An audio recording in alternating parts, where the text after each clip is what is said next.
गावात कवितेचं नाव या गावात भुकेने लाचार बनवलं कुबण्या लोकांना पुढं.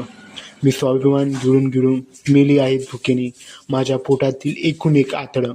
पण त्याही आतड्यांना वेदना होतात या गावात आहे संत महात्माचे ठिकाण नि पांढरपेशांचे अड्डे.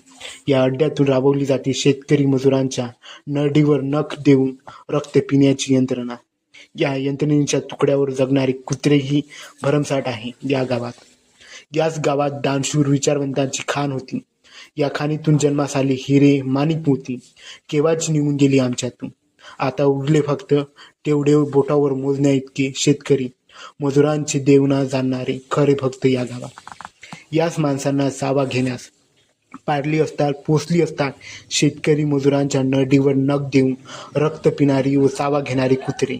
म्हणूनच वेदना होतात या गावात. भुकेने मेलेल्या आतड्यांच्या भुकेनेच नरडीवर नखे देऊन खत पिणारी व चावा घेणारी कुत्रे मात्र शेपटांचा गोंडा घालतात. राखत असतात तुकड्यासाठी पांढरपेशा अड्ड्याची दार या गावात भुकेने लाचार बनवलं कुबण्या